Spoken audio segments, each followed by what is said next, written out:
સ્વાગત છે દોસ્તો આપસોની પોતાની યુટ્યુબ ચેનલ ગુજરાત ખબર 2.0 માં દરરોજના નવા સમાચાર જાણવા માટે વિડીયોને અંત સુધી જોતા રહો અને નવા સમાચાર જોવા માટે આ ચેનલને સબસ્ક્રાઇબ કરવાનું ના ભૂલતા। તો દોસ્તો આજના સૌથી પહેલા મોટા સમાચાર તમારી સામે આવી રહ્યા છે કે હવામાનમાં ગડબડ આ શું થયું।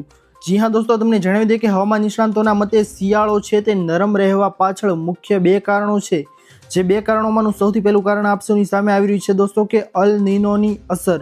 જી હા, પ્રશાંત મહાસાગરમાં તાપમાન વધવાને કારણે વૈશ્વિક સ્તરે શિયાળો હુફાળો કરી રહ્યો છે, જેના કારણે દોસ્તો આપસોને ખબર જ હશે કે રાત્રિના સમયે ઠંડીનું જોર વધી રહ્યું છે, પરંતુ દિવસે ગરમીનો માહોલ છે દોસ્તો તે સર્જાઈ રહ્યો છે, જેના કારણે દોસ્તો આ હવામાનમાં અલ નીનોની અસરને કારણે આ ગડબડ છે તે જોવા મળી છે। સાથે સાથે દોસ્તો બીજું મહત્વનું કારણ એ છે કે પશ્ચિમી વિક્ષેપની અસર હિમાલયના મજબૂત વેસ્ટર્ન ડિસ્ટર્બન્સ ન સર્જાવાને કારણે ઉત્તર ભારતથી આવતા ઠંડા પવનો ગુજરાત સુધી જોઈએ તેટલી તીવ્રતાથી પહોંચી શક્યા નથી, જેના કારણે દોસ્તો આવું વાતાવરણ છે તે ઉદ્ભવવાની શક્યતા હવામાન નિષ્ણાંતોએ વ્યક્ત કરી છે। હજુ દોસ્તો ફેબ્રુઆરી મહિનો ચાલુ છે, પરંતુ માર્ચ મહિનાની અંદર વાતાવરણ કેવું રહેશે તે હવે આપણે સૌએ જોવાનું રહેશે। તો ખાસ માહિતી આવી ગઈ છે દોસ્તો હવામાનમાં ગડબડ વિશે તમામ લોકો માટે મોટી માહિતી। ત્યારબાદની મોટી માહિતી તમારા સૌ માટે આવી રહી છે દોસ્તો કે આજના સૌથી મોટા સમાચાર સામે આવી રહ્યા છે કે મોટું રાજીનામું, ખેડૂતોને મોટો ઝટકો દોસ્તો મળી રહ્યો છે અત્યારે, કારણ કે ગુજરાતના રાજકારણના હાલના મોટા સમાચાર સામે આવી રહ્યા છે કે રાજુ કરપડા જે આમ આદમી પાર્ટીના નેતા છે તેઓએ આમ આદમી પાર્ટીમાંથી રાજીનામું આપી દીધું છે। જી હા, એટલે કે હવે તે છે તે આમ આદમી પાર્ટીનો હિસ્સો નહીં હોય। જેલ મુક્ત થયાના અઠવાડિયામાં ચોંકાવનારો નિર્ણય છે તે અરવિંદ કેજરીવાલને રાજીનામું મોકલી આપ્યું રાજુ કરપડાએ, અને આમ આદમી પાર્ટીના કિસાન સેલના પ્રદેશ અધ્યક્ષ હતા રાજુ કરપડા, અને તેઓએ જણાવ્યું છે દોસ્તો કે વ્યક્તિગત કારણથી દાયિત્વ નિર્વહન સંભવ નથી, તેના કારણે દોસ્તો હવે તે આમ આદમી પાર્ટીનો હિસ્સો રહ્યા નથી અને તેઓએ રાજીનામું છે દોસ્તો તે આપી દીધું છે, જેના કારણે દોસ્તો ખેડૂતોને મોટો ઝટકો મળી રહ્યો છે, કારણ કે તેઓ કિસાન સેલના પ્રદેશના અધ્યક્ષ હતા, એટલા માટે આ ખેડૂતોને મોટો ઝટકો મળી રહ્યો છે। ત્યારબાદની મોટી માહિતી તમારા સૌ માટે આવી રહી છે દોસ્તો, ખાસ કરીને કે સરકારે લાગુ કર્યો નવો કાયદો।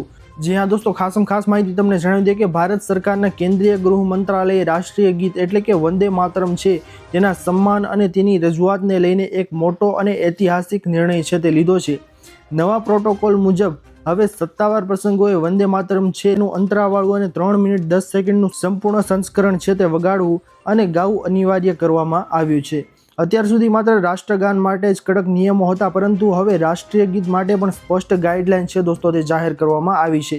જો કોઈ કાર્યક્રમમાં રાષ્ટ્રગાન અને રાષ્ટ્રીય ગીત બંને રજૂ કરવાના હોય તો પહેલા વંદે માતરમ ગવાશે અને ત્યારબાદ જનગણમન છે દોસ્તો તે રજૂ કરવાનું રહેશે। આ દરમિયાન ઉપસ્થિત લોકોએ સાવધાનની મુદ્રામાં ઊભા રહેવું પડશે। જો કોઈ ન્યૂઝ ફિલ્મ કે ડોક્યુમેન્ટરીમાં આ ગીત ફિલ્મનો ભાગ હોય તો દર્શકોએ ઊભા થવાની જરૂર રહેશે નહીં, જેથી સિનેમાઘરોમાં અવ્યવસ્થા ન સર્જાય।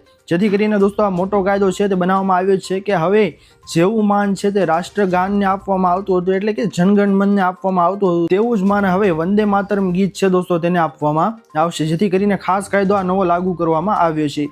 ત્યારબાદની મોટી માહિતી તમારા સૌ માટે આવી રહી છે દોસ્તો કે આયુષ્યમાન કાર્ડ છે તો જાણી લેજો ખાસ માહિતી।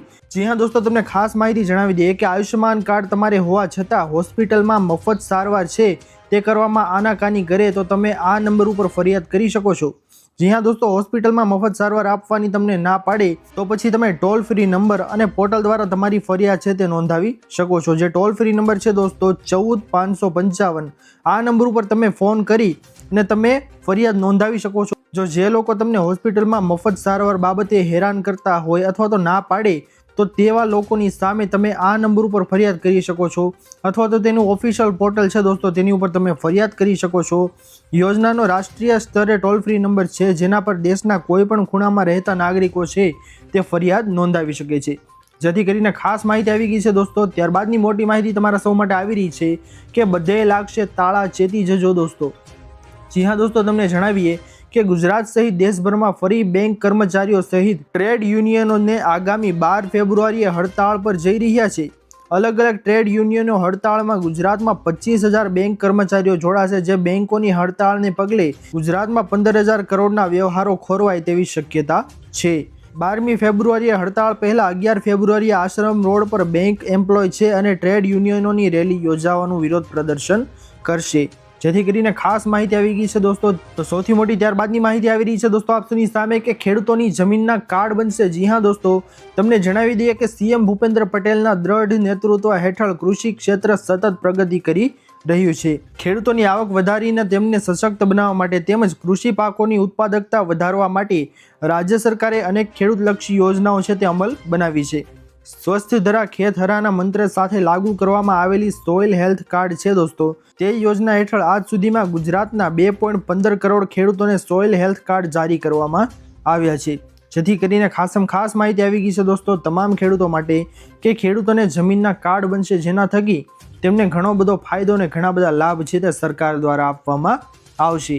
ત્યારબાદની ખાસ માહિતી તમારા સૌ માટે છે દોસ્તો આગળ કે ગુજરાતમાં કોની બનશે સરકાર। જી હા દોસ્તો, તમને જણાવી દઈએ કે ગુજરાતમાં આગામી સમયમાં જ આવી રહેલી સ્થાનિક સ્વરાજ્યની ચૂંટણી અંગે હર્ષ સંઘવીએ મોટી વાત કરી છે। ગુજરાતમાં ત્રીજી પાર્ટી પગપેસારો કરી રહી છે તે અંગે સવાલમાં નાયબ મુખ્યમંત્રી હર્ષ સંઘવીએ કહ્યું કે ભાજપ અને ગુજરાતની જનતા વિશ્વાસનું સૌથી મોટું સંયુક્ત કુટુંબ છે।